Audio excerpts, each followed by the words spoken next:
부흥시인데요. 여러분, 부흥이라는 말이 성경에 몇 번 나오는지 아세요? 다 한 번 나옵니다. 부흥이라는 것을 우리가 굉장히 잘못 알고 있는데, 성경에 나오는, 딱 한 번 나오는 부흥이라는 개념은 수적으로, 양적으로 사람이 많아지거나 아니면 뭐 교회가 굉장히 재정적으로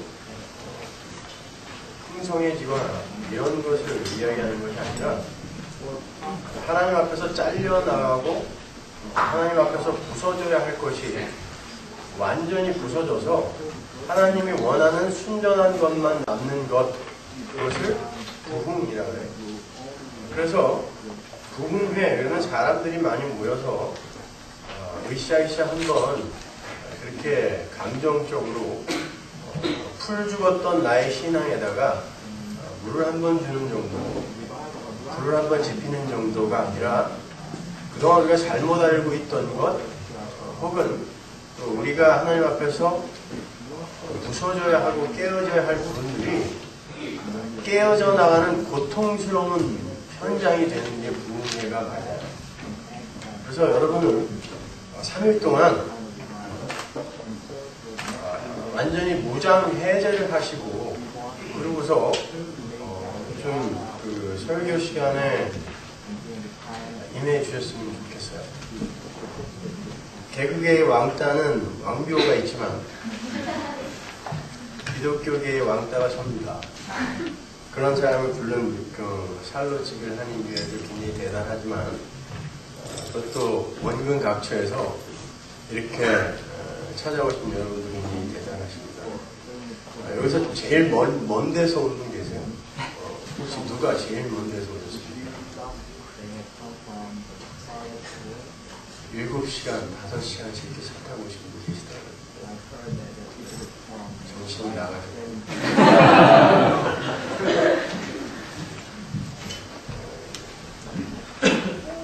자, 우리가 3일 동안 우리가 살펴볼 거는 성도의 삶에 닥치는 이해할 수 없는 일들과 상황들, 거기서 오는 낙심이나 절망, 이런 문제를 우리가 어떻게 이해를 해야 될 것인가. 그러한 우리 나름대로의 해석, 그런 해석이 그 진의가 밝혀졌을 때 그걸 지평이라고 그러죠.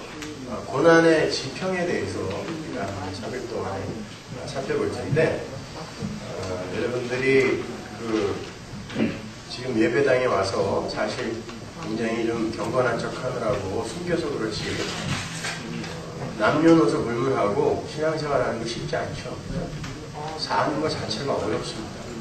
근데 유교주의 사회에서 자란 특히 우리 한국 사람들은 예배당에 와갖고 본인이 굉장히 힘들어하고 또 신앙이 떨어진 것 같은 그런 모습, 그리고 가정생활이 좀 불행한 것처럼 그렇게 남들에게 보여지면 자신의 신앙이 평화될까봐 그것들을 많이 감추고 있거든요.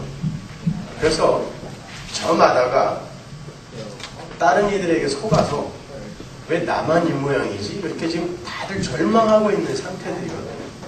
근데 걱정하지 마세요. 여러분, 다른 사람들 다 똑같아요. 근데 지금 다 쇼하고 있어서 그러거든요. 굉장히 힘듭니다.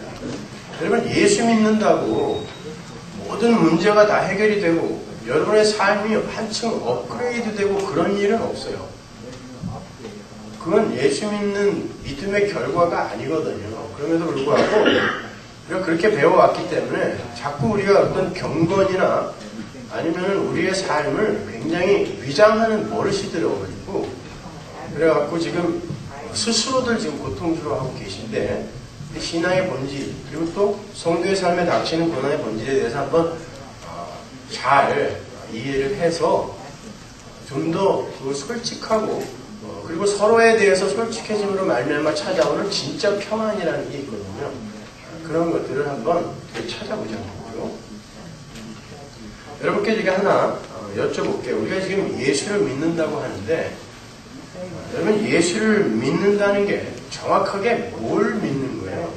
무엇을 위해서 믿는 거죠? 그러니까 우리가 예수를 믿는다고 하면, 예수를 믿는다 그러면 내 마음이 다른 믿음에 가 있던 내 마음이 예수에게로 옮겨지고 다른 것에 가 있던 그런 믿음은 철수가 되는 거거든요. 그걸 우리가 예수를 믿는다 그래요. 그런데 예수를 믿는다고 하면서 돈도 믿고 건강도 믿고 가족도 믿고 일도 믿고 이런 일은 있을 수 없어요. 예수 이외에 그 대척점에 있는 것들, 제가 지금 예로 들어드린 그런 것들은 성경에서 한 단어로 축약이 돼요. 맘모나스, 맘몬입니다. 그걸 재물이라고 번역을 해서 자꾸 우리 주머니에 들어있는 지폐로 이렇게들 이해를 하는데, 그 맘모나스는 예수 이외에 인간들의 마음이 가 있는 모든 세상의 힘과 가치를 상징하는 거예요.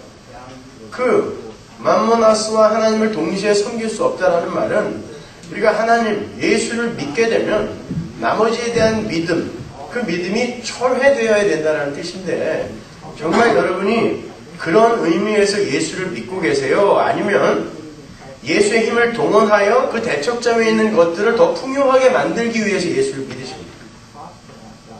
이게 오늘날 현대의 기독교가 오해하고 있는 부분이죠.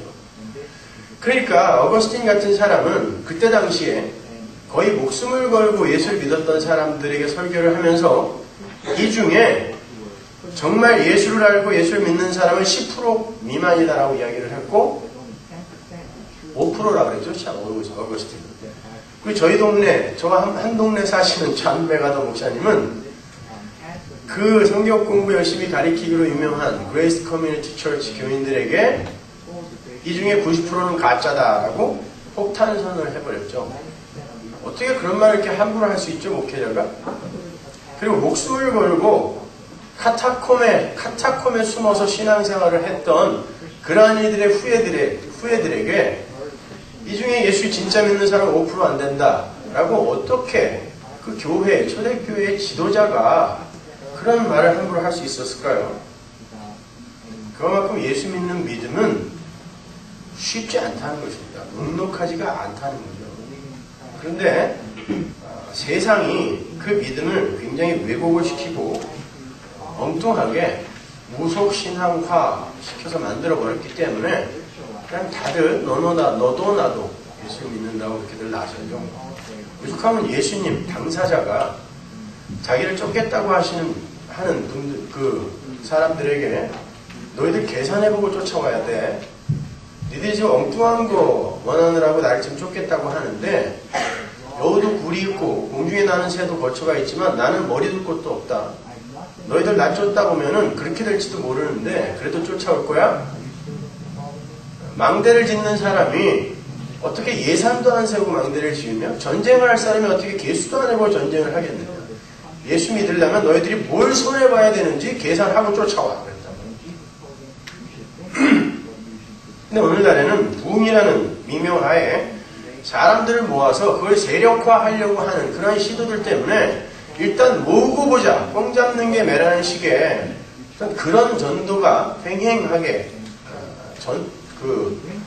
전해졌기 때문에 그냥 개나 소나 다 들어와갖고 예수 믿고 있는 거예요. 그래서 예수님이 그런 거예요. 내가 정말 나중에 다시 갈 때 내가 믿음을 볼까? 내가 믿음을 볼까? 라고 얘기했더라고요. 여러분, 정말 우리가 열심히 예수를 믿는다고 믿었는데 나중에 심판대 앞에 갔을 때에 예수님의 말씀처럼 예수님, 나는 주의 이름으로 선지자 노릇했고 주의 이름으로 권능 행했고 주의 이름으로 병 고쳤고 주의 이름으로 능력을 행했습니다. 나 잘했죠? 라고 갔는데 예수님이 이 불법을 행하는 자야 내게서 떠나가라 이렇게 말씀하셨단 말이죠. 여러분, 예수님이 계신 심판대 앞에서까지 예수님 나는 이런저런 거 했어요, 잘했죠? 라고 했다면 그 사람은 평생 동안 나는 예수를 진짜 잘 믿는 거야 하고 간 거예요. 그러니까 그 무시무시한 심판대 앞에서도 예수님 저 잘했죠? 라고 이야기했단 말입니다. 근데 예수님이 넌 누구냐? 라고 이야기했다니까요. 그래, 예수의 이름으로 네가 선지자 노릇하고 목사 노릇하고 예수의 이름으로 수십 년간 귀신도 쫓고 예수의 이름으로 수십 년간 헌금 많이 하고 봉사 많이 하고 선교 많이 다녔는데 근데 그게 나와는 아무 상관없는 일이었어. 그러면 큰일 나는 거예요. 대학은 한번 떨어지면 재수가 가능하고 사업을 한번 망하면 재기가 가능하지만 신앙생활을 한번 잘못 가면 거기서 끝입니다. 다시 못 돌아와요. 예수님 한 2달만 시간 주세요. 나 가서 다시 잘 믿고 올게요. 이게 안 돼요. 많은 이들이 다수가 가는 길은 옳은 길이라고 착각을 하고 온 세상 기독교가 한 방향으로 간다고 해서 조엘 오스틴이라는 사람을 선장으로 해서 온 세상의 기독교가 번영의 신학, 성공주의, 물질주의, 고지론을 향하여 열심히 가고 있다고 그게 다 진짜인 줄 알고 있어요. 여러분 다수가 가는 길이 항상 옳았습니까? 기독교 2000년 역사 중에 항상 진리는 단두대 위에 있었고 항상 거짓은 왕좌를 차지하고 있었습니다. 루터 시대에 전 세계 기독교가 다 가짜였고 루터가 개혁자 몇 명만이 진짜였어요.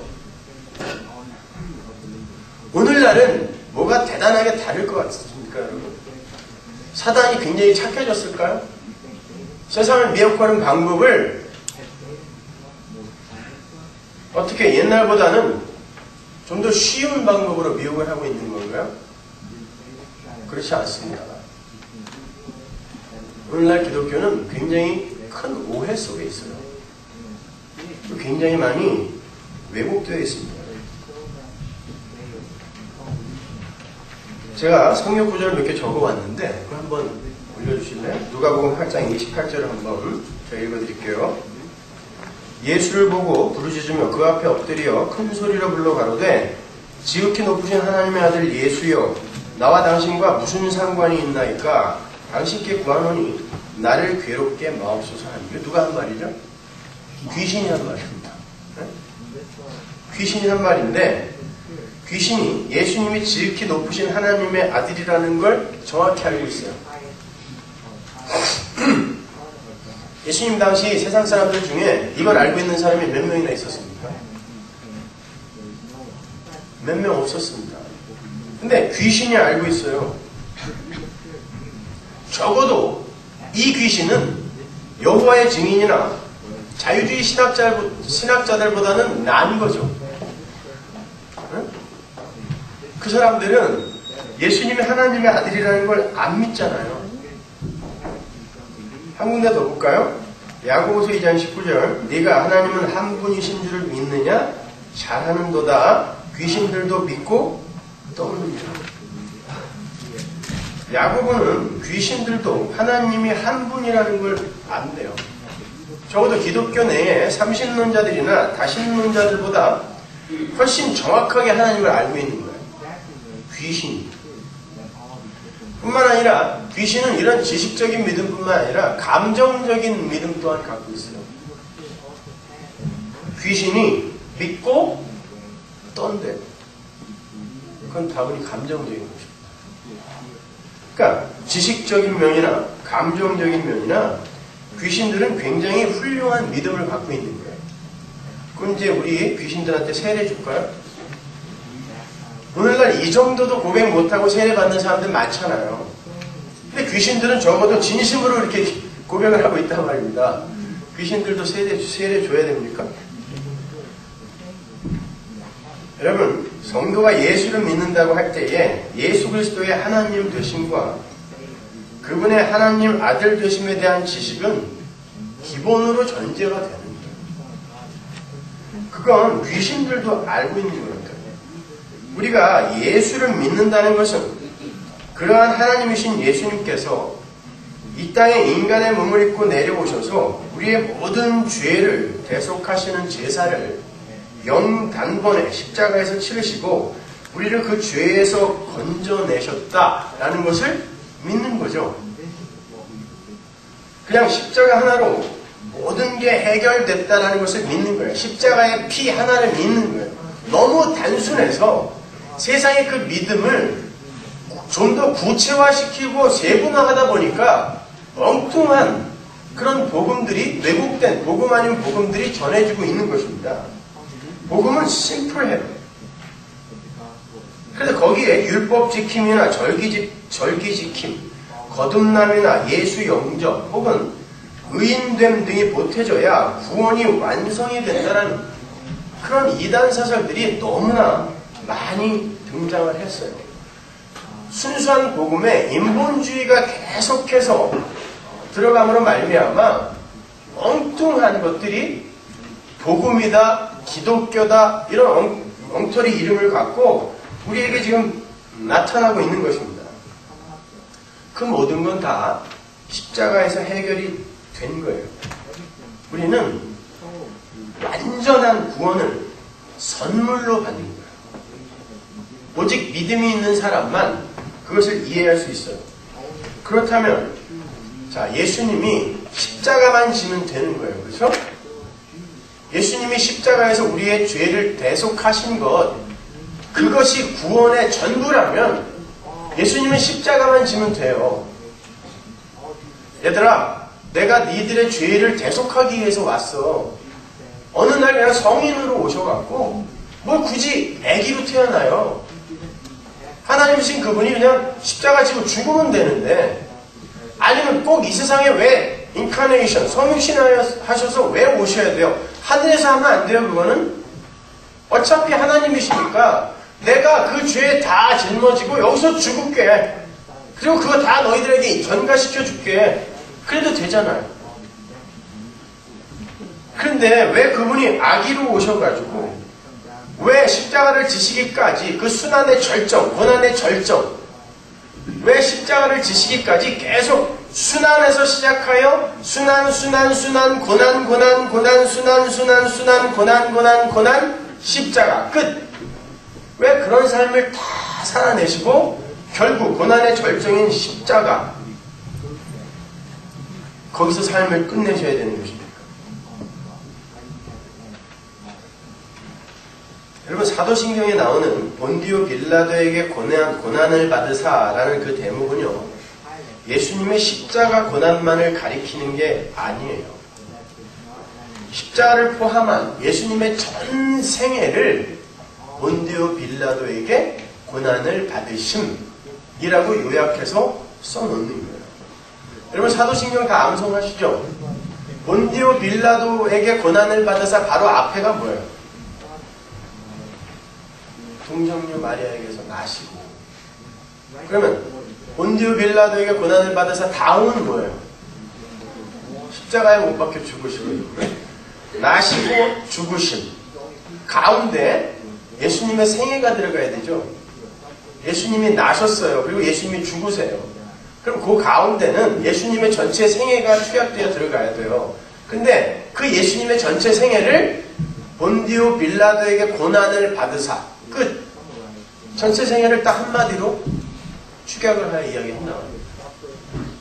그러면 그 삶은, 그것은 예수님의 전체의 삶은 고난이었다라는 말이죠. 그죠? 여러분이 조금 전에 오늘 본문을 잘 읽어보셔서 아시겠지만 본디오 빌라도는요, 예수님을 적극적으로 죽이려고 했던 사람이 아니에요. 3번이나 풀어주려고 했고, 그 본디오 빌라도의 와이프도 꿈을 꾸어가지고요, 남편에게 풀어주자 부탁을 했던 사람이에요. 그래서 계속해서 풀어주고 싶었어요. 심지어 야, 태장 몇 대 때리고 내가 풀어줄 테니까 풀어주자. 오히려 유대인들을 설득하죠. 그때마다 유대인들은 대제사장들과 서기관들의 회임에 넘어가서 십자가에 못 박아라, 십자가에 못 박아라 외쳤습니다. 어떤 면에 있어서는 본디오 빌라도가 예수님에게 고난을 준 게 아니라 유대인들이 예수님에게 고난을 선물한 사람들 아닙니까? 본디오 빌라도는 어떻게 보면 피해자예요. 괜히 그때 당시 유대 총독으로 있는 바람에 자자손손 2000년 동안 사도신경 암송할 때마다 그 사람 이름이 들어가요. 뭐 그렇게 대단하게 잘못했다고. 그냥 당시에 세상 권세 잡은 자의 대표인 시저, 로마의 황제의 대리인으로 예수님에게 사형을 선고한 것 뿐이에요. 근데 우리의 신앙 고백에 본디오 빌라도에게 고난을 받으사가 들어가 있다는 거예요. 자, 예수님의 삶이 고난이라고 한 단어로 축약이 된다 그러면 그 예수님에게 고난을 선물한 그 세력, 그게 누구겠어요? 세상입니다. 하나님의 대척점에 있는 세상, 그 세상의 힘, 세상은 힘의 원리로 항상 돌아가죠. 그 세상의 힘의 원리의 대표가 누구였냐면 로마의 황제였어요. 그 로마의 황제의 대리인이 본디오 빌라도였기 때문에 그 본디오 빌라도가 예수님에게 사형을 선고한 거란 말이에요. 채찍으로 때리라고 내어주기도 했고, 그러니까 본디오 빌라도에게 고난을 받았다는 건 바로 하나님을 미워하는, 아담 안에서 선악과를 따먹고 자기들도 하나님처럼 되겠다라고 하나님의 대적이 되어버린 전체 세상, 그 세상의 대표로 본디오 빌라도의 이름이 잠깐 차용돼서 쓰이는 거예요. 그 본디오 빌라도는 바로 나입니다. 내가 세상에 속해 있었고 지금도 예수 믿는다고 하는 나의 대부분은, 내 안의 대부분은 세상이에요. 아닌 것처럼 그렇게 앉아 계시지만 내 안의 대부분은 세상이에요. 그래서 우리가 요즘도 날마다 예수를 때려 죽이고 있는 것입니다. 내가 언제 십자가 못 박았어요? 아니요. 설교 다 들어보세요. 여러분은 오늘도 예수님의 손에 못을 받고, 성도가 그럴 수가 있나요? 그럼요. 성도는 오히려 내가 얼마나 예수를, 지금 예수에게 고난을 퍼붓고 있는가를 더 많이 본보다. 그런데 그걸 덮어버리는 하나님의 은혜를 배우는 걸 성도라고 합니다. 여러분, 구원의 개념을 잘 이해하셔야 됩니다. 구원, 소조라는 건 죄로 말미암아 죽을 뻔했던 사람이 그 죄에서 단순히 건져지는 것, 이걸 구원이라고 하지 않아요. 소조, 구원이라는 건 원래 존재가, 어떤 존재가 있어야 할 그 자리로 다시 회귀하여 그 자리에 제대로 정착하여, 안착하여 하나님이 그의 삶 속에서 요구하시는, 원하셨던 것을 완벽하게 해내는 상태, 그 상태로 복귀되는 걸 구원이라고 해요. 그래서 예수님이 구원의 첫 열매라고 하는 거예요. 죄가 없으신 분이 무슨 구원입니까? 예수님은 하나님이세요. 그분이 십자가를 지시고 다시 왕의 자리에 복귀하는 그 사건을 구원이라고 그래요. 여러분 언제 구원받으셨어요? 에베소서 2장. 창세전에 구원받았어요. 창세전에 구원받으신 분들이 이미 이 역사와 시작 이전에 여러분은 구원을 받았어요. 그걸 하나님의 편애라 그래요. 하나님의 선택이라 그러죠. 하나님의 예정이라 그래요. 하나님은 편애하시는 분이에요. 공평하신 분 아닙니다. 하나님은 편애하시는 분이에요. 유기될 자를 미리 선택하시고 구원하실 이들을 미리 선택하시는 분이에요. 로마서에 정확히 나오죠. 멸망할 그릇도 정해져 있고 긍휼의 그릇도 정해져 있어요. 그러면 그렇게 역사 이전에, 이 공간 이전에 이미 하나님의 마음속에서 구원이 된 분들이 왜 여기에 내려와 계셔야 돼요? 하나님은 전지전능한 분이고 무소부재한 분이라면서요. 편지하시는 분입니다. omnipresence. 그러면 이미 그분이 영원 속에서 계획하신 것은 완성이 된 거예요. 맞아요? 시간과 공간 너머에 있는 영원 속에서 시간과 공간의 구애를 받지 않는 어떤 분이 뭔가를 계획하셨어요. 시간 속에서는 기다림이라는 게 있지만 영원 속에서는 하나님이 마음먹은 건 완성이란 말입니다. 그래서 영원 속에는 하나님의 교회가, 하나님 나라가 이미 완성됐다라고 하는 거예요. 개혁주의 종말론 아닙니까 그것이. 그런데 그럼 영원 속에서 구원해 내셨으면 그 전지전능하신 분이 굳이 시간과 역사와 공간을 창조하기 전에 그냥 하나님 나라로 옮겨버리면 되잖아요. 하나님 백성을.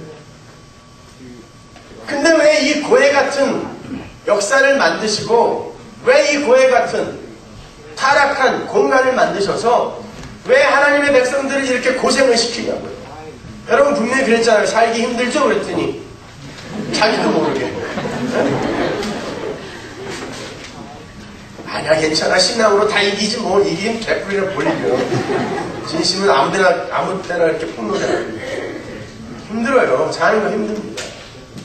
그걸 마귀가 잠깐 이 세상의 매력적인 것, 달콤한 것 이런 것들로 우리를 미혹하여 인생은 참 살만한 거야.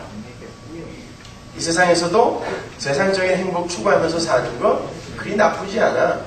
이렇게 우리를 지금 속이고 있는 거지 사는 건 힘들어요. 성도도 힘듭니다.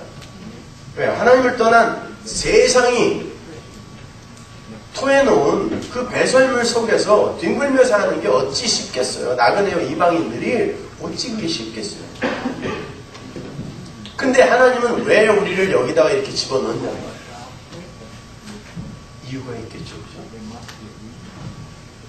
여러분 우리 성도라는 사람들은요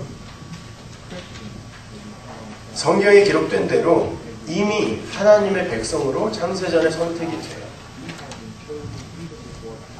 그런데 하나님의 백성은 원래 처음의 자리가 어디였어요? 처음 자리 흙이에요. 하나님 이외의 모든 존재는 처음 자리가 다 흙이에요. 티끌. 물론 상징적인 것입니다. 아무것도 아니라는 거예요. Nothing. 그들이 어떻게 하나님과 버금가는 그런 하나님이 누리는 모든 것을 함께 누리는 하나님의 자녀가 되냔 말이에요. 죽은 흙들이 하나님의 생기를 불어넣지 않으면 다 죽은 흙이에요. 죽은 흙들이 어떻게 하나님이 누리는 모든 것을 함께 누리는 그 하나님의 영광을 함께 쉐어하는 그런 하나님 나라의 왕 노릇하는 하나님의 자녀들이 됐냐고요. 그걸 이성과 인격을 소유한 채 이 역사와 인생 속에서 하나님의 위대한 자녀들이 배우고 가는 거죠.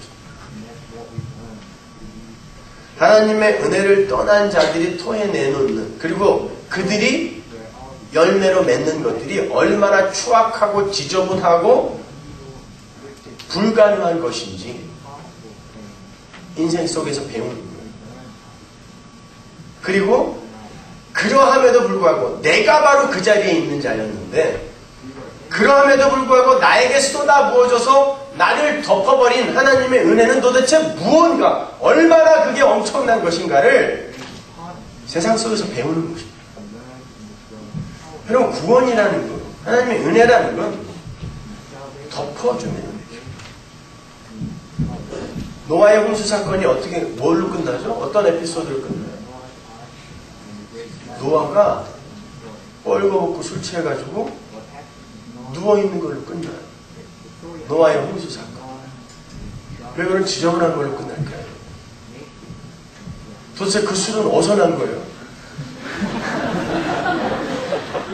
아니 불과 얼마 전에 전 세계 기식하는 모든 게 다 물에 빠져 죽었어요. 아직 시체 썩는 냄새도 가시지 않았던 때예요. 근데 이 왼수가 벌써 술 취해갖고 뻘거벗고 자고 있어요. 몸에 열이 많았던 거예요. 제 생각에는 노아의 방주에 탈 때 가지고 간 게 아닌가. 하나님이 노아에게 노아 언약을 주시면서 뭐라 그래요? 너희들 봤지? 이거 보고도 너희들이 악하게 살 거야? 절대 그렇게 살 수 없지? 그러니까 내가 이제 다시는 홍수로 세상 안 멸할 거야. 이랬습니까? 아니죠? 너희들은 날 때부터 악하기 때문에 내가 다시는 이 방법으로는 안 쓰겠다. 은혜로 덮으겠다는 얘기거든요. 그걸. 그때 함이라는 아들이 뻘거벗고 술 취해서 자고 있는 아버지 우리 아버지 뻘거벗었네? 한마디 했습니다. 저주를 받았어요. 잘못은 노아가 했는데 왜 함이 저주를 받아요? 함의 아들 가나안이 저주받았죠. 그거는 당시에 아들을 저주하면 아버지와 아들은 연합의 관계이기 때문에 자기도 저주를 받아야 돼요. 그러니까 손자를 저주하는 거거든요. 함을 저주하는 거예요. 그러니까. 근데 샘이 들어와서 보니까 아버지가 뻘거벗고 있어요. 뒷걸음질 쳐서 와서 덮었어요. 그리고 노아의 홍수 사건이 끝이 나는 거예요. 근데 그 사람은 뭘 했다고 축복을 받아야 또? 그게 하나님의 은혜입니다. 우리는 모두 벌거벗은 죽은 흙이에요. 구원받은 이후에도 여러분은 끊임없이 여러분의 처음 자리를 폭로당해요. 여러분이 어떤 상황에서 어떤 상태에서 구원받았는지를 구원받은 이후에도 끊임없이 폭로당합니다. 벌거벗은 노아가 되는 거예요. 그걸 보고 야, 넌 예수 믿으면서 아직도 그 모양이냐? 이게 함인 거예요. 율법인 것입니다. 자기가 생각하는 선악으로 판단해버리는 거죠. 여러분, 이게 개혁주의의 한계예요. 저희 개혁주의 목사지만 거기서 끝나면 안 돼요. 좀 더 풍성한 은혜의 지평이 있단 말입니다. 하나님의 은혜는 너희는 자식 그렇게 살면 너 나중에 혼나 이게 아니라 그래서 너는 내가 덮을 수밖에 없는 거야. 내가 은혜로 너를 덮을 수밖에 없는 거야가 복음인 거예요. 그래서 은혜라는 건 이렇게 하나님이 여전히 벌거벗은 자를 당신의 은혜와 긍휼로 뒷걸음질 쳐 가서 덮어버리는 게 은혜다를 설명해 주는 게 노아의 홍수 사건이란 말이에요. 구원은 그런 거예요. 그러니까 우리가 이 세상에서 지금 예수를 믿는다라는 건요. 여러분, 모든 인간은 하나님 절대 의존적 존재로 지어지잖아요. 하나님 절대 의존적 존재라는 건 하나님과 연합이 되어서 하나님이 주는 생명력으로 존재하고 생활할 때 가장 행복하고 그때 비로소 존재할 수 있는 존재라는 거예요. 그게 하나님 절대 의존적 존재거든요. 인간은 그때에만 행복할 수 있어요. 그런데 하나님이 인간의 그 마음속에서 쑥 빠져나가버리셨잖아요. 그래서 그때부터 인간의 마음속에는 하나님만한 구멍이 뚫어져 있는 거예요. 그걸 공허라고 합니다. 그래서 그렇게 외로운 거예요, 여러분들이요. 아무리 돈을 많이 벌어보고 아무리 높은 명예를 가져보고 아무리 착한 일을 많이 해도 수시로 찾아오는 그러한 공허, 심심함, 권태, 이걸 도저히 메꿀 수 있는 방법이 없어요. 그래서 인생이 고해요. 왜? 하나님이 빠져나간 자리인데 그 큰 자리를 뭘로 메꿉니까? 그래서 그렇게 하나님이 빠져나간 자리를 인간들이 스스로 선악을 판단하여 이거면 내가 행복할 수 있어 라고 건강, 자식, 일, 돈, 명예, 이웃 이런 걸로 덕지덕지 붙여놓은 상태, 이걸 죄라고 하는 거죠. 그걸 죄라 그래요. 예수님의 힘을 이용하여 믿음으로 이 관계와 소유를 풍성하게 만드는 게 기독교가 아니라 하나님 자리를 대신 차지하고 있는 이것들로부터 예수가 검으로 오셨다고 하잖아요. 그 메스를 받아 이걸 잘라내는 거예요. 이걸 잘라내고 그 자리에 다시 하나님을 모셔드리는 것입니다. 그걸 신앙생활이라고 하는 거예요. 그런데 오늘날 조엘 오스틴류의 기독교는 이 상태, 이 죄인의 상태를 더욱더 풍성하게 살찌워 달라고 하는, 그걸 복음이라고 전하고 있단 말입니다. 여러분, 이게 하나님 말고 다른 것으로 공허가 채워져 있는 상태에서 이 상태를 저주의 상태라고 하거든요. 절대 행복할 수 없으니까. 그러니까 그 유명한 재벌 딸내미들, 또 재벌 회장들, 인기 연예인들, 우리는 상상할 수도 없는 많은 것을 갖고 있는데 그들이 그 공허를 못 이기고 자살을 하더라는 것입니다. 왜? 세상에 그 어떤 것도 그 공허를 메꿔줄 수가 없어요. 그게 진짜 우리를 행복하게 만들어줄 수 있는 거라면 그들은 죽으면 안 되는 거예요. 그런 것들을 하나님이 우리에게 보여주는 건 너희들의 마음은 그걸로 채워서는 안 되는 거야. 너희들의 마음에 채워져야 할 것은 다른 게 있다니까.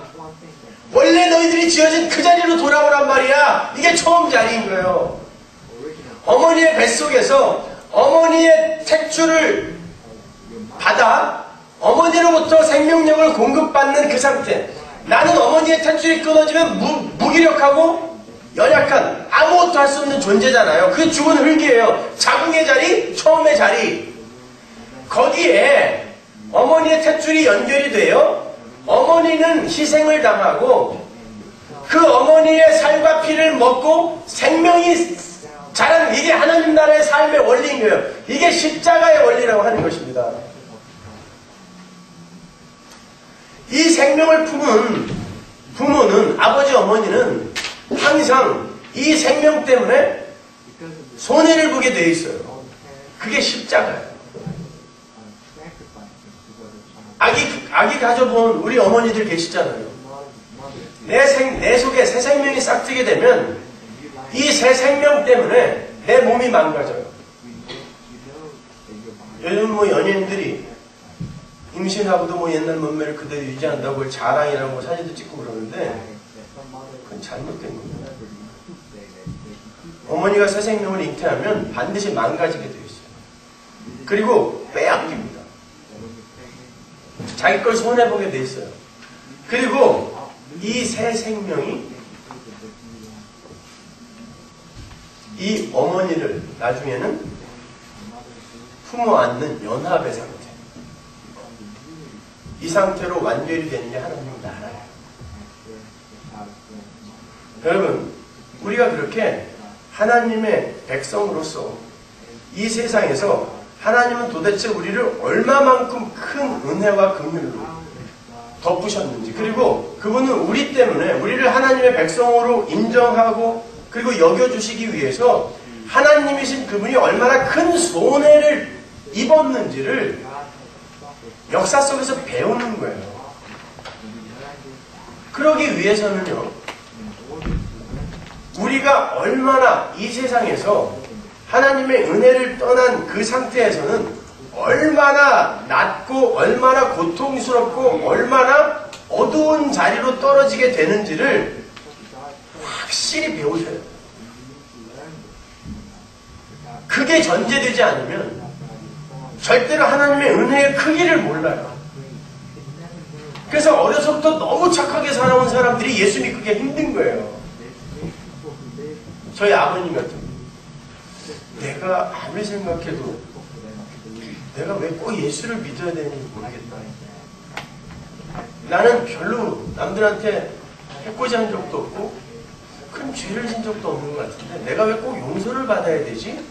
항상 그러셨어요. 지금 물론 예수를 잘 믿고 계신데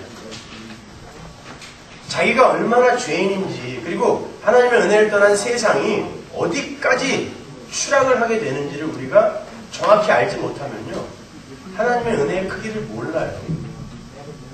여러분이 이 세상에서 하나님의 은혜가 얼마나 큰지를 배우기 위해, 그래서 다시는 나는 그 하나님의 은혜에 떠나지 말아야지, 나 절대 하나님이 선할 거 먹지 마, 그럼 이제 절대 먹지 말아야지, 아담처럼 홀랑 따먹고 이 더러운 고해 같은 세상에서, 이 1등만 기록하는 더러운 세상에서 다시는 고생하지 말아야지. 그걸 배우기 위해 여러분이 통과하는 걸 신앙생활이라고 해요. 그래서 그 삶 속에 고난이 오는 거예요. 여러분의 믿음이 부족해서가 아니고, 여러분이 하나님 앞에서 뭔가 해결해야 될 문제가 해결이 안 돼서도 아니고, 그럴 수도 있지만 꼭 공식화하여 그렇게 이야기하는 인간들 있잖아요. 누가 무슨 사고를 당하거나 아니면 집안에 우환이 생기고 그러면, 아이고, 평소에 기도 좀 많이 하라니까. 새벽기도 나오니까 왜 안 나왔어? 성경을 평소에 그렇게 안 보더니 뭐 이런 식으로 얘기하는 사람도 있잖아요.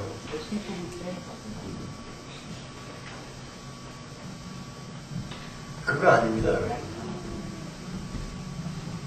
여러분, 예수 믿는 건 이 세상에서 착한 일 몇 개 더하고 덜하고의 문제가 아니에요.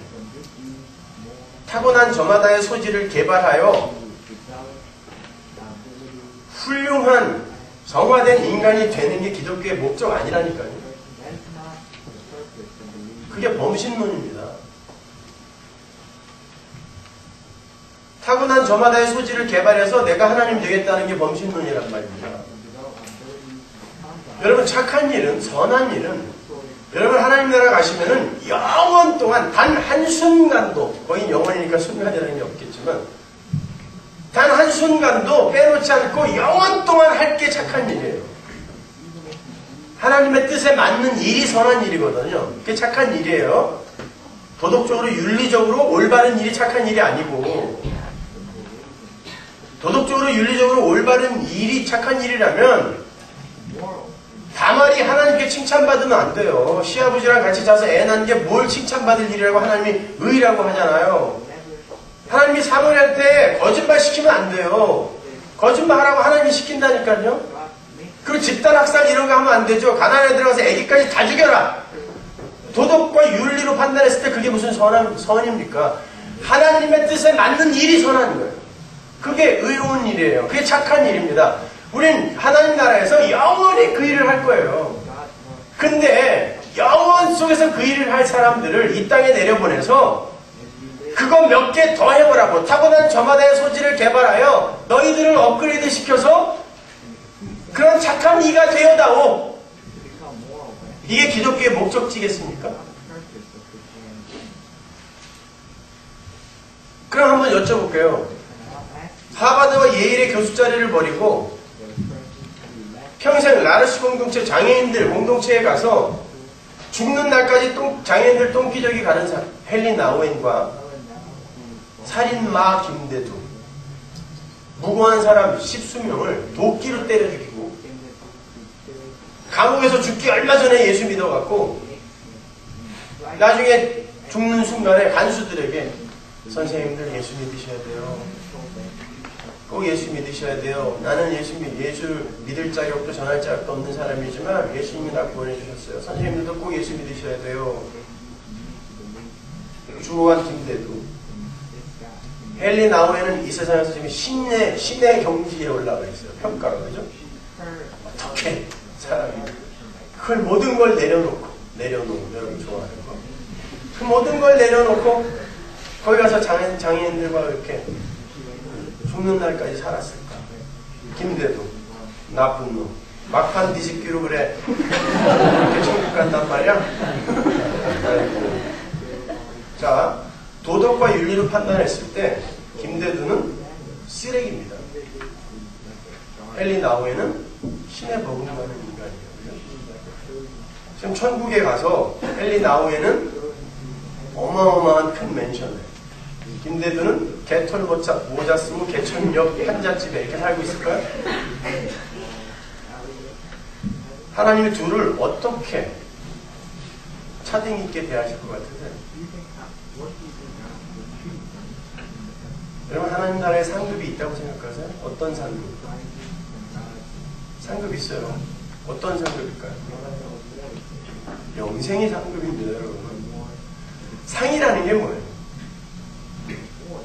다른 사람보다 좀 더 많은 차등 있는 잉여, 차등 있는 소유, 차등 있는 평가를 받아내요. 다른 사람보다 비교 상대적 우위를 즐기고 누리는, 그것을 선물해 주는 게 상이잖아요. 상, 그죠? 그게 없으면 뭐하러 받아요, 상을? 근데 천국은 모든 인간이 절대 만족, 절대 행복에 있는 곳이에요. 그죠? 절대 만족, 모든 존재가 절대 만족, 절대 행복을 누리고 있는 그곳에 상이 무슨 의미가 있어요? 거기에 상이 무슨 의미가 있어요? 만약에 거기서도 차등이 있고 차별이 있고 우위가 있다면 거기는 곧 지옥돼요. 그렇다면 거기에서 무슨 상이 주어질 것 같으세요? 그게 인본주의적 발상인 거예요. 여전히 아담 안에 있는 그 욕심쟁이들이 나는 천국 가서도 상 많이 받아서 다른 이들보다 더 나은 삶 살 거야. 이건 마귀 새끼들이에요.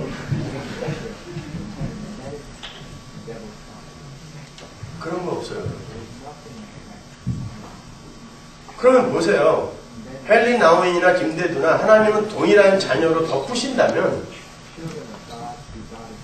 여러분이 이 세상 속에서 더 많이 쏟아 놓아야 할 것이 뭐겠냐?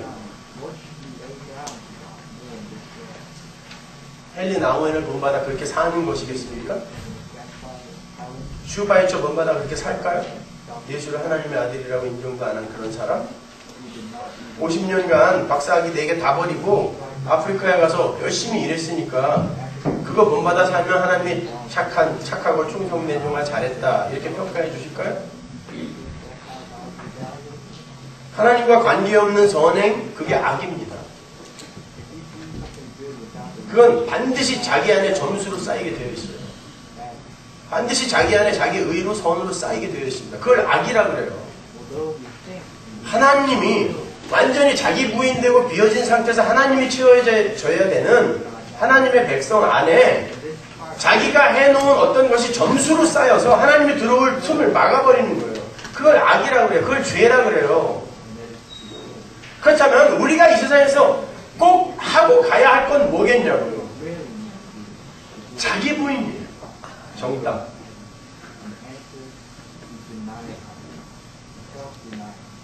나를 부인하는 거예요. 나를 부인한다는 게 뭡니까? 하나님 이외에 내가 마음을 두고 있는 것들, 그게 다 쓰레기입니다. 나는 하나님으로만 행복해야 되는 존재구나. 내가 여태까지 나에게 점수를 너무 많이 주고 있었구나. 그게 다 내 바벨탑 쌓기였는데 나는 그런 나에게 너무 많은 점수를 주고 있었구나. 깨닫고 가는 거야. 하나님, 저는 하나님 앞에 완전히 항복할 거예요. 하나님이 시키는 것만 할 거예요. 이제 내 뜻과 내 비전, 내 야망 다 내려놓고 하나님의 뜻이 내 삶 속에서 이루어지는 진짜 하나님 아들의 삶 살 거예요. 그거 배우고 가는 거죠. 그렇게 그걸 배워갈 때에 내 안에 들어와서 내가 되어 있는 내 소유, 내 가족, 내 일, 이건 나잖아요. 나. 그게 나예요. 그런데 예수님은 이 땅에 오셔서 내가 검으로 그걸 다 끊어내려 오셨다 그래요. 심지어 그걸 미워하지 않으면 너희들은 나에게 합당치 못하다 그래요. 그러면 내가 되어 있는 걸 내 안에 내가 되어서 나를 형성하고 있는 그걸 인격과 이성이, 신경이 시퍼렇게 살아있는 상태에서 메스로 끊어내는 삶이 쉽겠습니까? 그걸 고난이라고 해요. 성도의 삶에 닥치는 고난. 하나님은 도대체 정신이 있는 거야, 없는 거야? 내가 당신한테 해드린 게 얼마인데 내가 이 상황인데 돌아보지도 않아요? 우리 이런 원망 얼마나 많이 했어요. 하나님은 지금 열심히 당신의 일을 하고 계세요. 다른 걸 믿고 있던 자들이 하나님만, 예수님만 믿는 자가 되도록 하나님이 열심히 일을 하고 계세요. 환경과 사건과 여러 가지 관계와 이런 것들을 동원하여 하나님이 지금 그 일을 하고 계시는데 우리는 하나님 지금 당신 뭐하고 계시는 거냐고, 왜 나에게 항상 침묵하냐고. 하나님이 제일 많이 듣는 말일 거예요. 그거 왜 당신은 침묵하고 있냐고. 하나님은 가장 누구보다도 졸지도 않고 주무시지도 않고 열심히 일을 하고 계신데 우리는 그 하나님에게 왜 하나님은 침묵하고 있냐고 삿대질을 해대는 거예요. 내 뜻대로 안 해준다. 보세요. 이걸 기독교라고 합니까? 아담 안에서 선악과를 따먹고 내 뜻대로 한번 살아보겠다고 이 세상에 나와서 이렇게 완전히 배설물처럼 세상을 만들어 놓은 그들이 여전히 그러한 내 뜻을 버리지 못하고 내 뜻을 당신이 와서 맞추라고 하나님의 이름을 연호하는 게 그게 기독교겠습니까?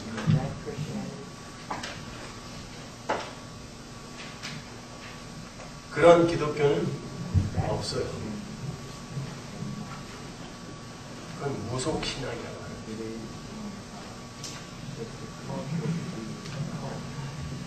신앙인이라면 적어도 이 수레바퀴 같은 그런 우리의 인생의 중심, 축, 기하학적 축에 하나님을 앉혀드리고 그 하나님의 주변인으로 우리가 살아야 되는 거예요. 그 축이 움직이는 대로 내가 움직여가야 되는 것이지 내가 중심에 앉아서 하나님을 부리려고 해서는 안 됩니다. 심지어 협박도 하잖아요. 자기가 기한까지 정해놓고요. 그때까지 안 해놓으면 화낼 거야. 안 해놓으면 나 확 더 굶어버릴 거야. 나 100일 철야해버릴 거야. 막 이렇게 협박하잖아.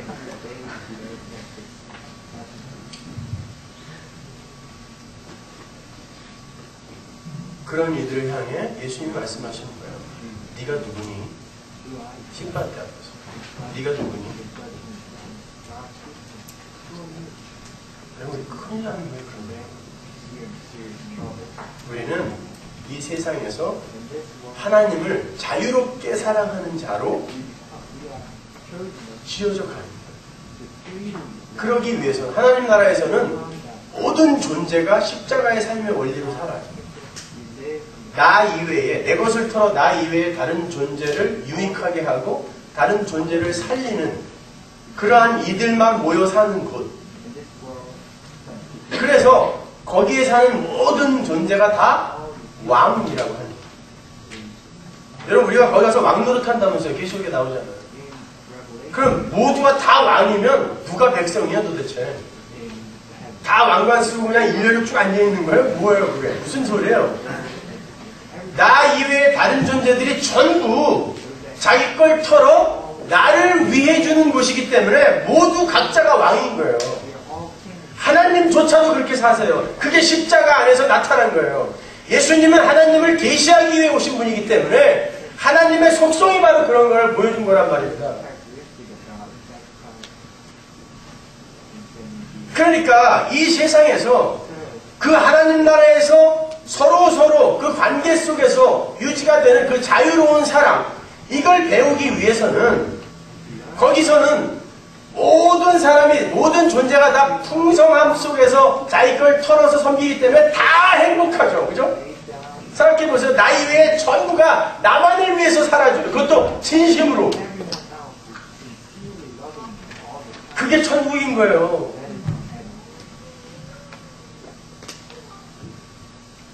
그러니까 우리가 왕이란 말입니다. 근데 이 세상에서는 세상의 거대한 세상의 힘의 원리라는 우산 아래에서 우리가 살아야 되기 때문에 그렇게 살게 되면 힘의 원리 속에서는 이 사람이 바보가 되잖아요. 그리고 손해를 보는 게 되잖아요. 세상은 바보처럼 손해를 보며 섬겨주면 야, 저 사람 인격 대단해가 아니라 저놈은 밟아도 되는 거구나. 그리고 끝까지 밟아요. 이게 세상입니다. 그래서 성도가 하나님의 백성답게 요만큼이라도 살아보려고 하면 세상은 아마존의 모기떼처럼 몰려들어요. 제 후배가 이번에 뭐 아마존의 눈물이라는 걸 찍으러 갔다가 죽을 뻔했다고 그러는데 모기떼처럼 몰려들어요. 그러니까 우리가 그 자유로운 사랑을 배워가는 우리가 이 세상에서 필연적으로 통과해야 되는 게 뭐예요? 고난이에요. 손해와 상함과 고난. 그럼에도 불구하고 너 살아날 수 있어. 이게 자유로운 사랑이거든요. 저 사람이 너에게 잘해줘서 사랑하는 건 아무나 할 수 있어. 그러나 저 사람이 너에게 전혀 아무런 유익도 주지 않는데 오히려 너를 해코지하고 있는데 그럼에도 너 저를 사랑할 수 있니? 안 되죠. 계속 우리는 실수해요. 계속 실패해요. 그런데 하나님이 끝까지 그런 자로 만들어내버리고야 마는 게 우리의 인생이에요. 성도의 인생. 그 인생이 어떻게 쉽겠습니까? 어떻게 그게 녹록하겠어요? 힘들어요. 그래서 하나님이 때때로 우리의 삶에 침묵하는 것처럼 보여주는 거예요. 너 내가 오병이어로 밥 먹여주고 죽은 자 살려내고 풍랑이 걷고 그럴 때는 나에게 열심히 환호했는데 내가 이렇게 은닉성, 부재성 이렇게 은닉성과 부재성으로 네 앞에서 전혀 무력한 존재, 십자가 지는 그런 어린 양의 모습으로 이렇게 침묵하는 어린 양의 모습으로 네 앞에 선다 할지라도 그래도 너 나 사랑할 수 있니? 물으십니다. 왜 여러분의 기도가 그렇게 자주 응답 안 되는 줄 아세요?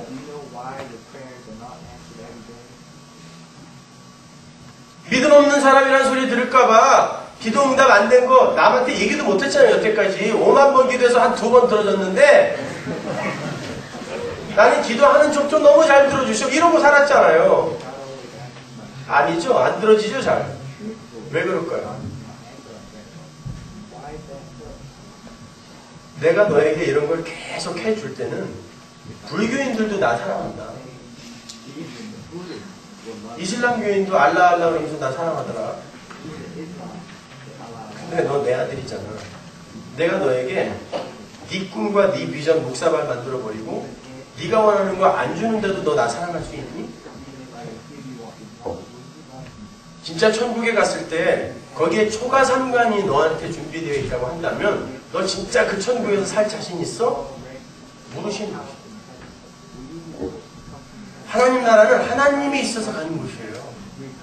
천국은 우리가 원하는 게 모두 구비가 되어 있는 곳이라서 우리가 가고 싶어서는 안 돼요. 그게 기복주의입니다.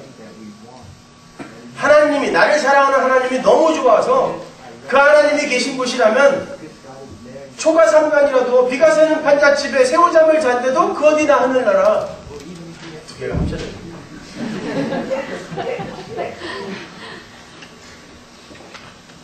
그렇잖아요. 여러분, 천국에 갔는데 내가 원하는 어마어마한 너무 멋진 집이 있어요. 그 내가 원하는 게 모두 다 구비가 되어 있어. 그런데 영원토록 시어머니와 살아야 돼. 그 집에서. 거기는 하루 안에 지옥되는 거예요. 이처럼 천국은 누구와 함께 사느냐가 중요한 거예요. 그 누구를 알아가는 게 신앙생활이지 여러분이 원하는 걸 얻어내요. 여러분의 손에 성취하는 게 이 땅에서 하나님 나라를 사는 이들의 삶이 아니란 말입니다.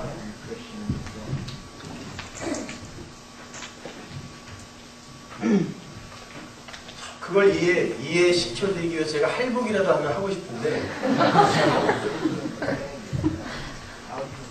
너무 알아듣는 사람들이 없어서 그래요. 저는 제발 명심하세요. 기독교는 그런 게 아니에요. 우리 신앙의 선배들이 어떻게 살아갔는지 제가 하나 예를 하나 들어드려볼까요? 제가 사진을 하나 보여드릴게요. 한번 읽어주시죠.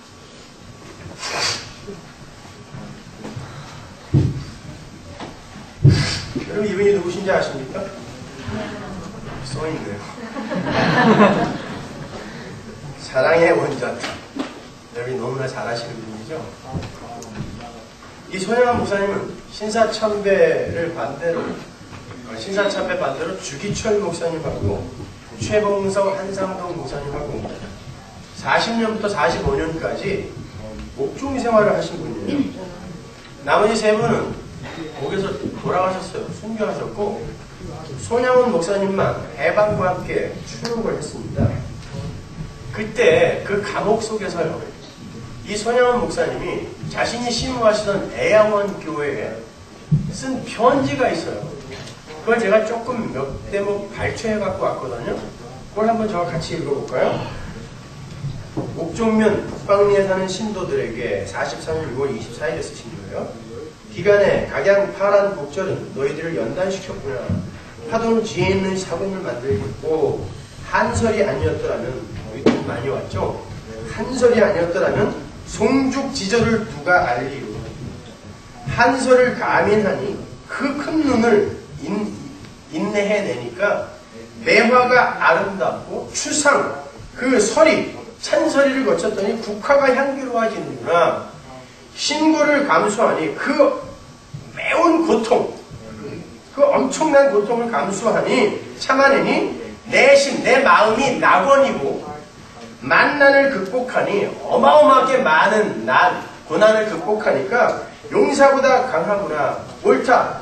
이때에 더구나 너희들은 솔선하여 인내의 모건자가 되라. 수곡을 적게 받게 된다니. 수곡수매.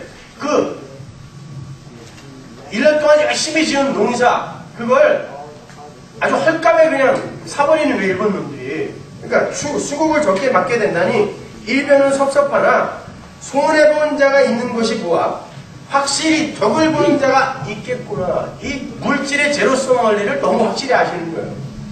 내 유익이 부하고 남이 억울하여 호소함보다는 얼마나 나으랴. 범사에 감사. 감옥에서 이렇게 편지 쓰십니다. 그럼 감옥, 그러니까 뭐 그냥 요즘 감옥처럼 그렇게 뭐 설렁설렁 지낼 수 있는 감옥? 그렇게 생각하시면 안 돼요. 주기철 목사님은요, 일본 순사들이 잡으러 오잖아요. 식사하시다가 밥 숟가락을 이렇게 떨어져요. 덜덜덜. 식사를 못할 정도. 얼마나 그게 무서웠으면. 몇 번 들어갔다 나오셨잖아요. 우리가 생각할 때는 뭐 그냥 담담하게 그래 먹던 밥이나 다 먹고 가자. 뭐 이랬고 이랬을 거 같잖아요.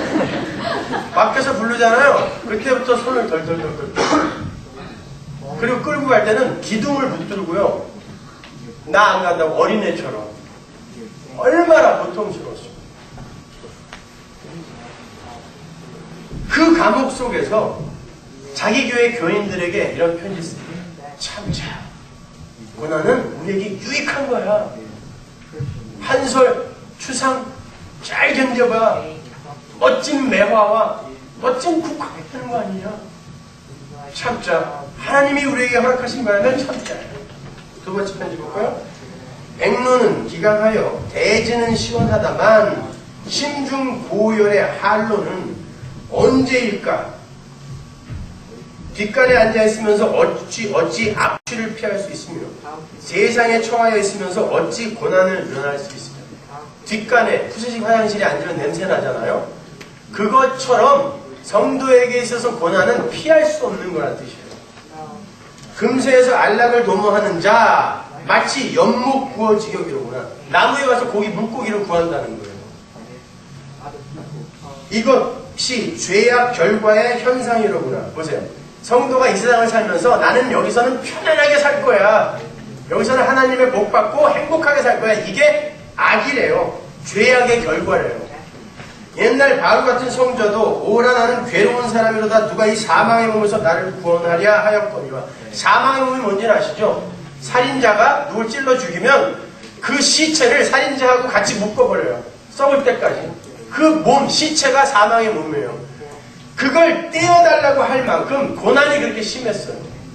자기 자체에서 폭로되는 자기의 더러운 모습과 세상으로부터 겪는 고난이 얼마나 더럽고 추악하고 물리치고 싶었으면 사망의 몸이라고 했겠습니까? 세상에 있는 자 누구나 다 아이고 하면 아이고 나는 괴롭다. 괴로울 고죠. 아이고 구할 구자요. 나는 힘들어 죽겠어요. 날 구원해 주세요. 이게 아이고예요. 이구동성의 비탄이요 인계 호천의 사실이 아니겠는가. 그러나 비록 너는 병고 중이나 주 안에 있는 너의 신앙은 범사에 감사하며 항상 기뻐할 것을 나도 믿고 이로써 안심하노라. 육체는 고난으로 단련함이 좋고 마음은 항상 기뻐함이 좋으니라. 피죽을 먹고도 웃는 자가 있고 비단 옷을 입고도 근심하는 자가 있나니라. 고로 같은 세상에 살면서도 비간자와 낙관자가 있나니라. 육고 심락이 종교자의 실생활이니라. 육고 심락이 뭐예요? 몸은 괴롭지만 그 복음으로 인하여 마음은 즐거운 자가 신앙인의 원래의 모습이다라는 거예요. 그래야 자유로운 사랑이 나올 거 아닙니까? 나는 이래도 예수 믿을 거예요. 아니 뭐든지 소원을 다 들어줘. 그러면 예수 안 믿을 사람이 어디 있어요? 하나님은 둘을 분별해내는 거야. 하나님의 편애를 입은 자, 그리고 하나님의 편애에서 유기된 자가 이 세상에서 어떻게 갈리는지 보자라는 거예요. 옥조면 북방리에 사는 양이라는 소녀에게 준 글이 이래요. 배 앞에 부딪히는 모든 파란 곡절을 피하려고도 두려워도 고민도 할 것 없이 도리어 기뻐 감수하는 것이 나으니라. 두려워하며 피할수록 더욱더 고통을 사게 되나 오히려 기뻐 감수하게 되면 도리어 악마는 패하여 물러가게 되느니라. 아니 그보다도 하나님은 우리를 더욱 위대한 자식과 종을 만드시기 위하사 일부러 주시는 위대한 선물에 갖은 파란 곡절들이니라. 고난을 이렇게 해석하는 분이 있단 말입니다. 송죽의 명성은 북풍이 연단시켰고 송죽의 그 이름은 북풍이 연단시켰다라는 거예요. 황금의 진보는 불의 연단으로 임한 이남이니 그러므로 파란 곡절은 위인의 뒤에 따르는 법이니라. 넓은 바다에는 파도에 쉴 날이 없겠고 큰 나무에는 바람도 많이 맞게 되리라. 행여나 내게도 고난이 많거든 이를 생각하고 기뻐하라. 고난을 꿀같이 달게 먹는 자가 되라. 바울의 옥중서신 버금가는 서신이죠. 저는 이런 훌륭한 목회자가 우리 신앙의 선배라는 게 너무 자랑스러워요. 너무 자랑스러워요. 제가 매주 이런 설교를 하고 있거든요. 근데 이런 분이 이런 편지에도 안 남기고 갔으면 저 혼자 왕비호 될 뻔했어요, 진짜.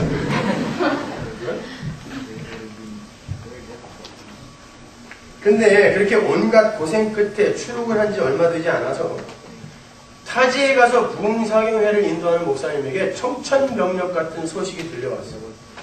1948년에 여순반란 사건이 일어난 거 아시죠? 그때에 큰아들과 둘째 아들이 빨치산에게 죽었어요. 이렇게 고난에 대해서 명확하게 자기의 교인들에게, 식구들에게 가르쳐 오던 이런 훌륭한 목사님의 가정에 하나님께서 무시무시한 고난을 또 허락하십니다. 큰아들과 둘째 아들을 빨치산의 손에 넘겨주셨어요. 이 세상의 모든 사건은 하나님의 장중 속에서 일어납니다. 우발적으로 일어날 수 있는 일은 없어요. 하나님이 너무 무심한 것 같지 않으세요? 큰아들 동인이 복음을 전하는데 빨치산들이 못하게 했어요. 계속 복음을 전했어요. 끌고 갔어요. 죽이려고. 둘째 아들이 쫓아갔어요. 우리 형님은 우리 집안의 장손이니까 살려주고 날 죽이라고 둘 다 죽였습니다. 그 소식을 들었는데 천양 목사님이 끝까지 부흥사경회를 다 끝내셨어요. 그리고 돌아오셔서 자식들의 장례식을 치렀습니다. 그때 유명한 10가지 감사의 기도를 드리죠. 첫 번째가 나 같은 죄인의 혈통에서 순교자의 자식들이 나오게 하셨으니 감사합니다. 사진 한번 보여주시죠. 왼쪽에 있는 분이 큰아들이에요. 오른쪽에 있는 사진 맨 왼쪽에 있는 사람이 둘째 아들. 허다한 많은 성도들 중에 이런 보배들을 내게 맡겨주셨음을 감사합니다. 그 두 아들, 순교한 두 아들, 다른 사람에게 주지 않고 나에게 주셨으니 감사하다. 삼남 삼녀 중에서도 가장 아름다운 두 아들 장자와 차자를 바치게 된 나의 축복을 감사합니다. 한 아들의 순교도 귀하다 하고는 하물며 두 아들이 순교하게 됨을 감사합니다. 예수 믿다가 누워 죽는 것도 큰 복인데 전도하다 총살 순교당함을 감사합니다. 미국 유학 가려고 준비하던 내 아들 미국보다 더 좋은 천국에 갔으니 내 마음이 안심되어 감사합니다. 제가 예전에 천양원 목사님이 이 책을 읽다가 우리 선배 중학교 다니는 아들이 사고를 당해서 죽었어요. 목사님이시. 근데 하필 저한테 장례식을 부탁을 해갖고 무슨 말을 해야 될지 모르겠어요.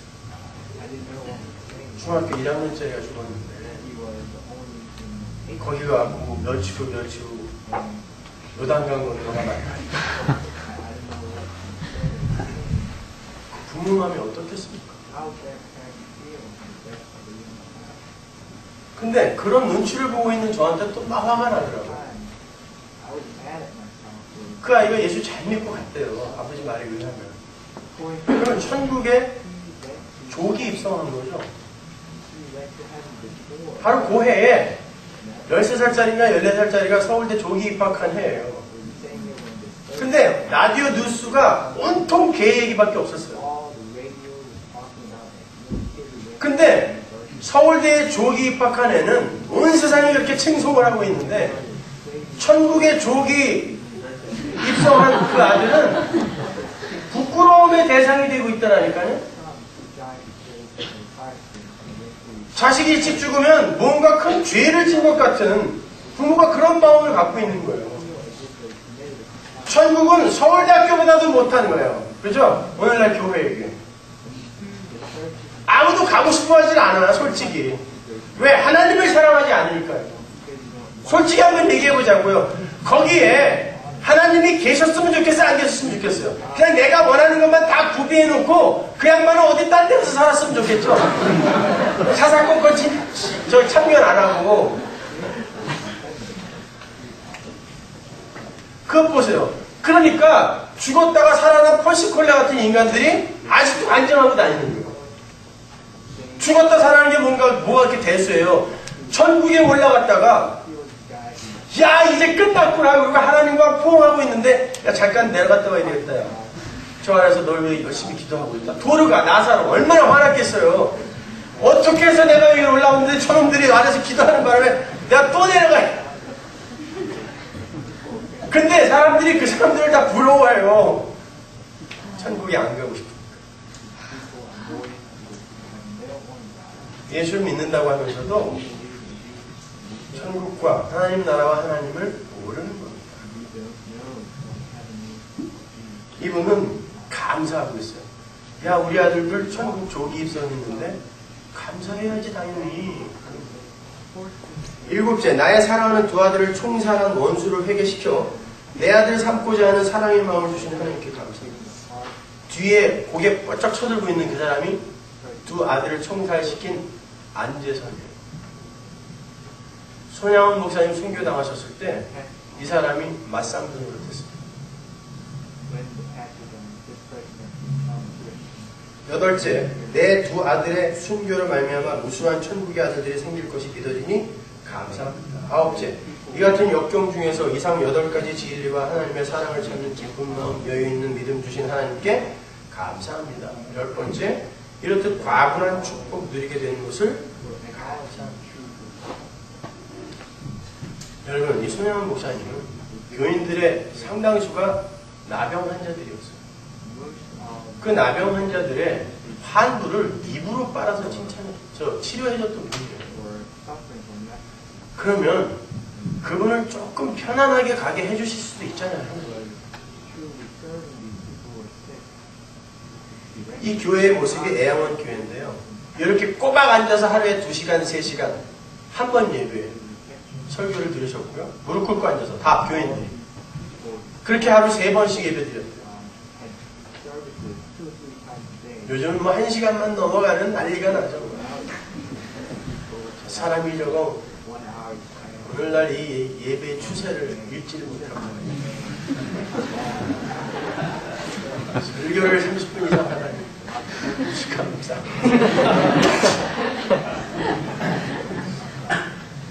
평생에 듣던 말씀 또 들려주시오 또 들려주시오 했던 게 우리 신앙의 선배들이었는데 오늘날은 야 새로운 얘기도 지루하니까 25분 안에 다 끝내줘요. 평생 듣던 말씀도 또 들려주시오 또 들려주시오 했었는데 아무리 새로운 걸 공부해서 가르쳐줘도 그래도 25분 넘으면 안 돼요.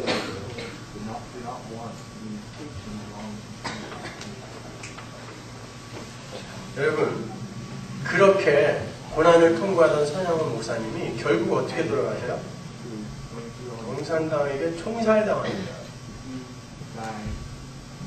끌려가면서 자기를 끌고 가는 그 청년, 동네 청년에게 계속 목사님이 복음을 전했대요. 그 아들의 친구가 같이 끌려갔다가 살아난 사람이 있거든요. 그 아들의 증언에 의하면 계속 복음을 전하니까 나중에는 개머리판으로 선영원 목사님의 입을 때려서 이빨이 다 뽑혀졌대요. 피가 철철 나는데 끝까지 그 자기를 죽이려고 끌고 간 이들을 아들아 아들아 부르면서 예수 믿으라고 설득하시다가 결국 총살당해서 돌아가셨어요. 자기 두 아들을 총살시킨 그 안재선이 목사님의 맞상주가 돼서 목사님의 시체 앞에 서 있는 거예요. 여러분, 도대체 하나님이 왜 이런 일들을 우리의 삶 속에 허락하세요? 적어도 여러분은 이 지경까지는 안 내려가셨습니다. 그렇죠?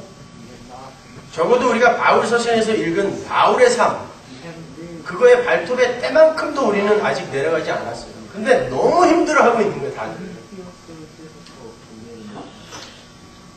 40에 하나 감한매라는 건 40대를 맞으면 죽기 때문에 39대만 친 거예요, 율법으로.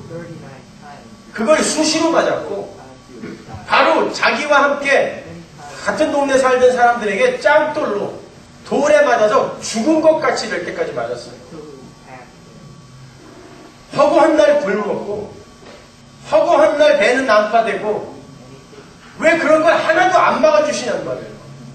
그리고 이왕 들어서 쓰려면 그냥 열심히 돌아다니면서 복음만 전하게 해주시면 되잖아요. 수시로 텐트 만들어야 돼. 텐트 안 만들 때 또 감옥에 들어가야 돼.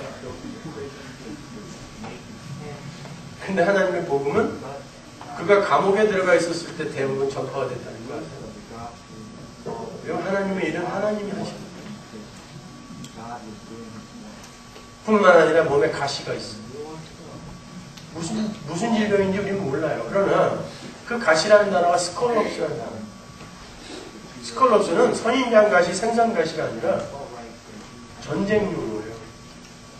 상대방 포로를 잡아다가 아군의 사기를 진작시키기 위해서 이만한 쇠꼬챙이로 이쪽 옆구리에서 이쪽 옆구리를 뚫어버리는 거예요.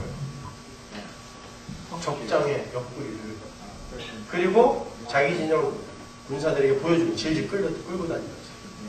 그 쇠꼬챙이가 스콜럽스예요. 사도 바울이 그 단어를 쓰고 있다니까요. 얼마나 괴로웠으면. 근데 하나님이 그냥 가져가 그랬다니까요. 왜? 네가 교만할까봐.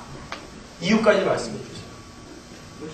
왜? 하나님은 당신의 백성을 교만의 자리에서 끌어내리려고 하는데 내 아들이 하나님의 일을 한다고 혹시 교만해질까봐 쇠꼬챙이로 여기저기를 뚫어버린 것입니다. 다윗, 요셉 마찬가지였어요. 내 혼이 쇠사슬에 뚫린 것 같다 그러잖아요. 얼마나 힘들었으면 혼이, 영혼이 쇠꼬챙이로 뚫린 것 같은 고통 속에 살았다라는 거예요. 근데 결국은 그들을 하나님께 완전히 순종하는 자로 만들어 내버리시는 거예요. 그게 하나님의 백성입니다. 결국은 모리아산에 세우시고 자기 자식, 내 존재의 확장 중에 가장 확실한 나가 내 아들이잖아요. 맏아들. 그 심장에 칼을 꽂게 만드시는 거예요. 너 내 앞에서 죽을 수 있어? 여태까지는 너 네 유익을 위해 나 이용했잖아. 근데 이제 이 인생 다 겪고 너 날 위해 네 목숨 비울 수 있니? 물으시는 거예요. 그걸 신앙생활이라고 그래요. 그러한 마지막 자리, 종말의 자리가 우리의 삶 속에서 반복하여 점층적으로 나타나는 거예요. 십자가가 우리의 삶 속에서 액츄얼라이징 되어가는 게 신앙생활이라니까요. 그래서 자기를 부인하고 십자가를 지고 나를 쫓으라고 하는 것입니다. 그런데도 예수 믿으실 거예요. 거기서 아멘 하는 사람이 선도입니다. 정리를 할게요. 신앙생활은 하나님 앞에서 우리의 처음 자리를 폭로당하는 거예요. 나는 얼마나 불가능하고 연약하고 무력한 존재인지를 폭로당하는 거예요. 그리고 그걸 돕는 하나님의 은혜를 배우는 거예요. 그래서 하나님의 나라는 어린아이와 같지 않으면 못 들어간다고 하는 거예요. 왜 어린아이가 순진해서요? 아니요. 저도 아들 셋 있거든요. 걔네들 키울 때 죽는 줄 알았어요. 저희 집은 지금도 마찬가지예요. 아직도 폭탄 맞은 집에 우리 16년 동안. 애기들이 뭐가 착해, 뭐가 순진합니까? 엄마저도 어떻게 되든 말든, 부르트든 말든, 배 부를 때까지 빨아야 돼요. 심지어 우리 큰아들은 엄마가 젖 안 주니까 제 발가락을 빨아서 아침에 일어나니까 발가락이 이만해졌어요. 부러워가지고. 남이 어떻게 되든 말든 내 배를 채우는 게 어린아이잖아요. 그게 선이라고 하는 거죠. 내가 원하는 거 안 주면 누워서 일어나지 않아. 받을 때까지 땡깡을 부려야 돼요.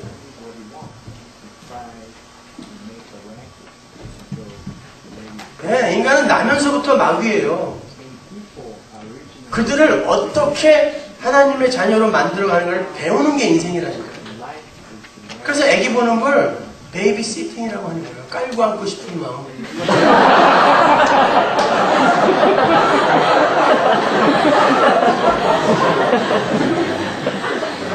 헐 억누르고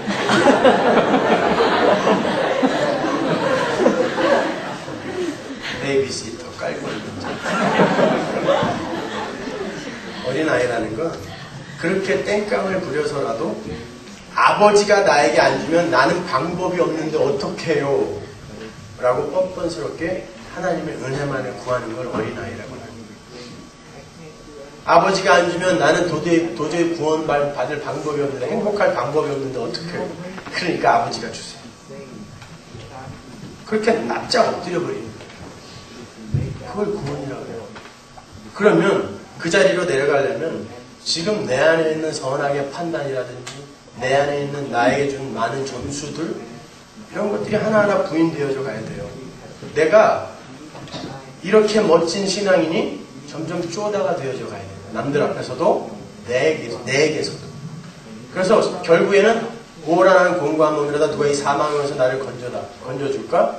나는 죄인 중에 괴수다라는 고백까지 해야 돼요.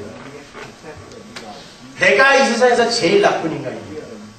나는 도저히 불가능한 존재니까 하나님만 전 꼭 붙들어야 돼요. 딴 건 다 필요 없어요. 나는 하나님만 붙들어요. 하나님 도와주세요. 그 자리로 내려가는 거예요. 거기에 무슨 고지가 필요합니까? 거기에 무슨 대단한 재산이 그렇게 필요합니까? 거기에 무슨 대단한 명예가 그렇게 필요해요?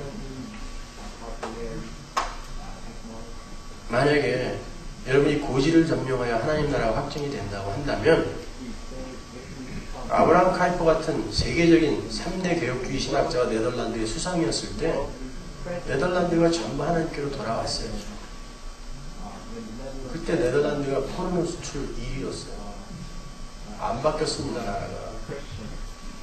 12명 강요가 다 전부 보수주의 목사님이었다니까요. 장관들이 다. 우리나라도 장로님들이 대통령 하고도 계시고 하신 적도 있잖아요. 그때 세상이 정말 그리스도의 푸른 계절로 파릇파릇해졌나요? 저 그때 이민 왔어요. 힘들어서.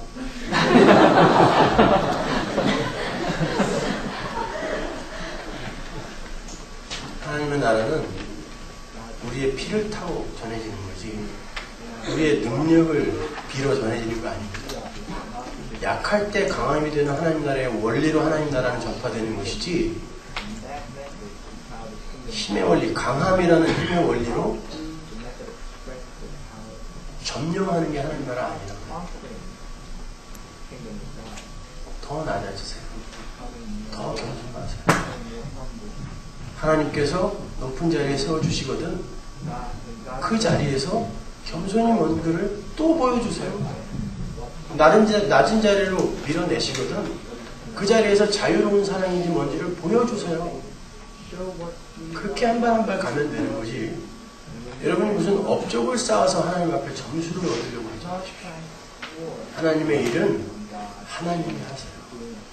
바울이 감옥에 갇혀 있었어도 하나님은 당신의 일을 빠짐없이 다 하신 것처럼 하나님의 일은 여러분을 통하여 당신 스스로가 하시는 거예요.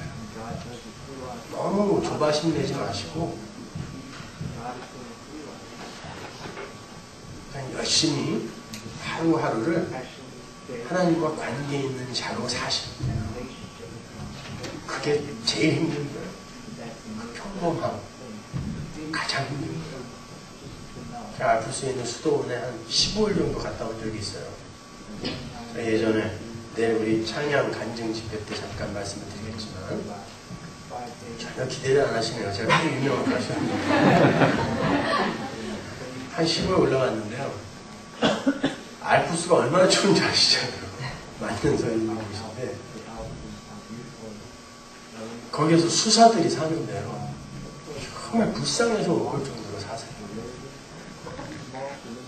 거룩하게 살려고 몸부림을 치시고 때로는 채찍으로 자기를 때리면서 왜 나에게 아직도 음욕이 일어나냐.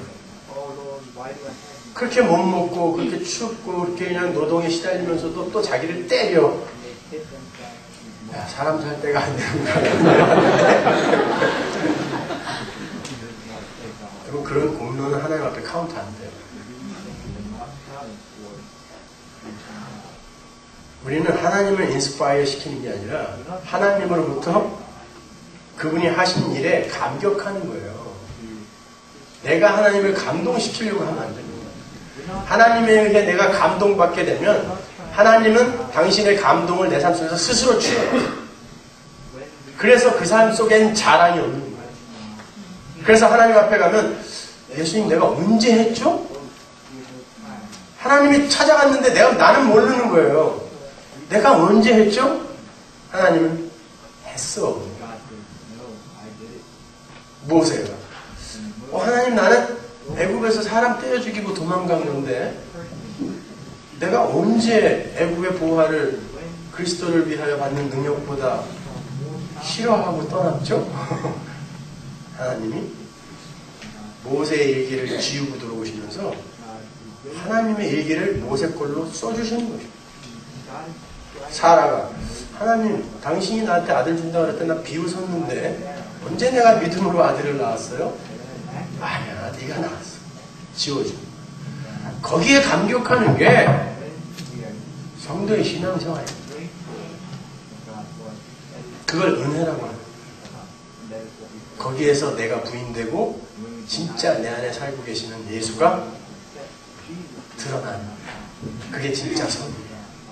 그러니까 나는 내가 산 게 아니라 나는 계속 실패하고 자기 부인만 당했는데 내 안에 있는 예수가 나오니까 내가 무슨 자랑을 해요?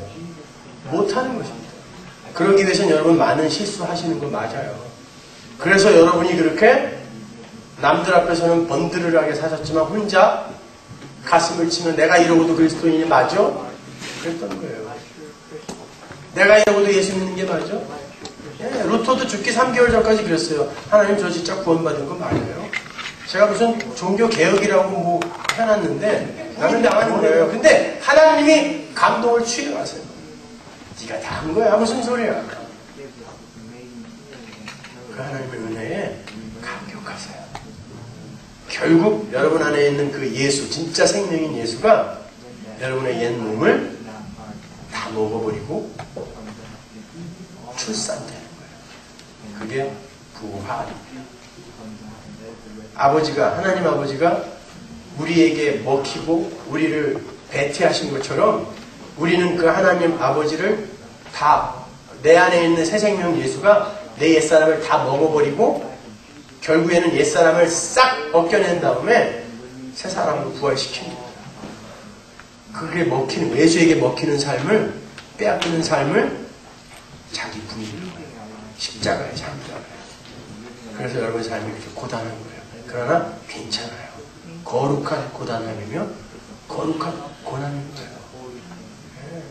여러분의 모습에 너무 절망하지도 마세요. 하나님이 여러분을 자녀로 취급해주고 하나님이 여러분을 하나님 나라의 왕으로 삼아주셨는데 누구의 평가에 일희일비합니까? 누구 남들이 뭐 나한테 무슨 평가를 하든 무슨 상관이에요. 왕비원해도 괜찮아요. 뭐 어때? 그렇게 해서 불러가시면 천국 가는 거고, 아니면 힘 닿는 데까지 또 일하다가 그거예요. 그 진리를 절대 놓치지 마세요. 제발 부탁해요. 제발. 짧게 하려고 했는데 내일부터 진짜 짧게 하겠습니다. 기도하겠습니다. 하나님 은혜를 감사합니다. 아버지, 진짜 우리 아버지, 나의 숨소리, 신음소리까지 들으신 우리 아버지, 그 아버지가 나를 이끌고 계신데 내가 왜 그렇게 절망하고, 왜 그렇게 하나님을 원망하고, 왜 그렇게 힘들어했는지 모르겠습니다. 하나님이 나를 부족하고 추악하고 무력한 자로 폭로시킬 때 그런 나를 인정하게 하여 주옵소서. 자꾸 그것을 감추느라 율법 뒤로 숨고 도덕 뒤로 숨고 양심 뒤로 숨어서 나에게 점수를 주려고 하는 그런 행위 하지 말게 하시고 그대로 폭로당하게 하시고 거기서 아버지의 은혜를 붙들게 하여 주옵소서. 그리하여 내가 아닌 아버지의 영광만이 드러나는 참 성도의 삶이 우리 안에서 사라지게 하여 주옵소서. 예수님의 이름으로 기도합니다.